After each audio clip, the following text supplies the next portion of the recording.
So last week, NIO Stock was up 0.55%, down around 5.7 on the month and about 15% in the last 3 months. And of course, most importantly, last week, NIO reported its Q1 earnings. And how did the stock react? Not bad. There was a surge up to around about 392, a low of 335 before it closed for the week around about where it opened. So in this video, I'm going to talk about last week's price action and how it was impacted by the earnings report. Let's take a look. Now, if you find value in my analysis of NIO Stock or other stocks on the channel, please subscribe to my email newsletter where I'll send you trading tips to help you make more profits trading stocks. I'll leave a link in the description below. Check it out. So last week, NIO reported its Q1 earnings, and as expected, there was heavy losses. But it didn't result in the stock being sold off heavily. On the contrary, some buyers came back in last week and bought up the share, and it actually ended up closing around about the same price as where it opened.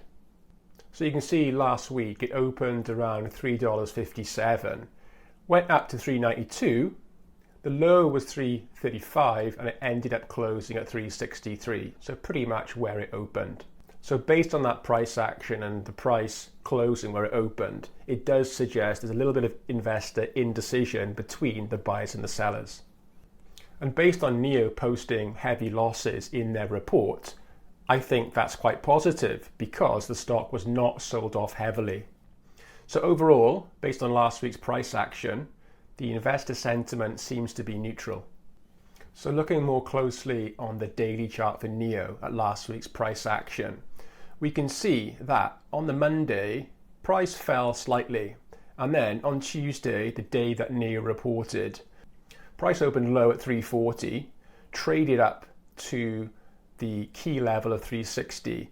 It got rejected a little bit and then ended up closing on that day around about 353.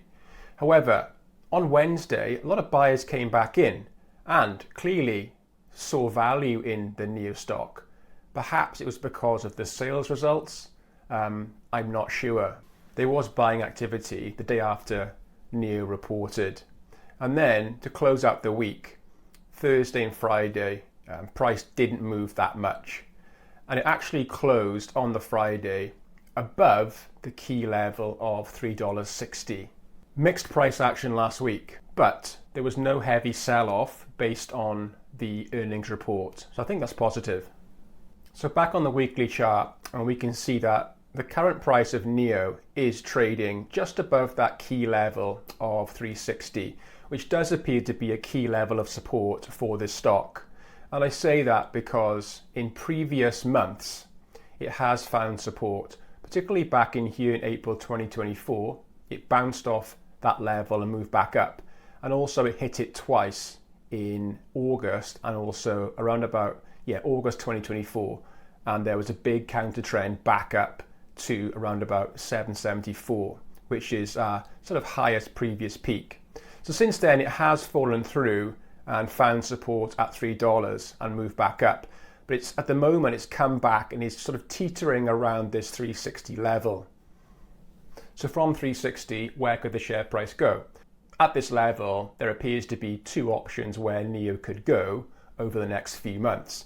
And that is upwards to challenge 445, maybe $5. And obviously it could fall away back down to challenge $3 at this support level here. So it's trading now in between these two levels and it could go either way. Of course, the third option is it just trades sideways as buyers and sellers battle it out for price dominance. Now, let's not forget, there is a strong long-term downtrend still in place for NIO. So if price does rally from this level of 360 and pushes up, it would be a counter trend and price is more than likely going to get rejected around about $4.50 or $5 before coming back down perhaps to test 360 once again. So that's one possible scenario, and that short-term trend would align with the longer, stronger, long-term trend. And on a more bearish note, price might fall away from this level of 360 and once again test $3 before perhaps having a brief rally and coming back up to test 360 once again.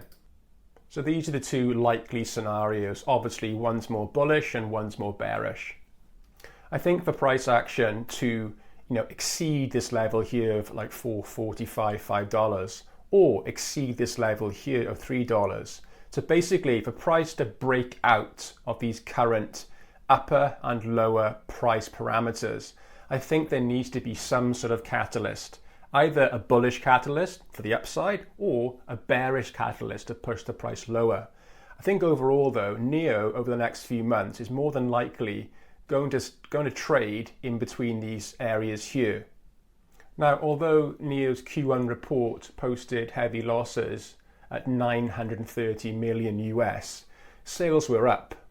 And so this might be the bottom in terms of how much NIO is going to post in terms of losses for the rest of this year. And if that's the case, if the Q1 earnings effectively is the largest losses we're going to see, and Q2 the losses are reduced with growing sales, this might be a catalyst to start to push that share price up beyond $5 and towards perhaps $8 by the end of the year. But I think for investor sentiment to change and for that to happen and to get more buyers back into the stock, the Q2 report does need to deliver on the promises, reduce the losses and see the sales growing further. So what's the news saying about NIO since it reported its Q1 report? So an article by Zacks confirmed that NIO introduced the upgraded versions of 4 key models in the first quarter, EC6, ES6, ET5 and ET5T at the end of May, and has recently started deliveries of all 4. It says these models are expected to see their first month of deliveries in June. And on the strength of these new launches, NIO anticipates a year-over-year rise in both June and Q2 deliveries. So that's positive. And also, overall, the company expects June deliveries in the range of 25,000 to 28,000, which is up from the same month in 2024. And for the second quarter overall, this article suggests NIO is expected to deliver between 72,000 and 75,000. So that would be an excellent growth, 25% to 30% in terms of year over year. In another news article, analyst Vincent Sun called the Q1 earnings report disappointing. He remains cautious about NIO's ability to grow sales and cut the losses. And Morningstar cut its fair value estimate to $5 from $5.60. So he's more bearish on NIO. And Barclays maintained their underweight rating of NIO and cut their target to $3 per share from $4 following the earnings report. And in another article, Bernstein analysts offered their thoughts on NIO. They said NIO might not break even before 2027. They went on to say the company's Q1 gross margin was 7.6%, which Bernstein called disappointing, and its vehicle margin dropped to 10.2% from 13.1%. And overall, this analysts think NIO won't break even until 2027. So mixed opinions from various analysts in the news following NIO's Q1 report. What do you think? Let me know in the comments whether you think NIO is going to either move up towards that $5 or perhaps fall further to $3.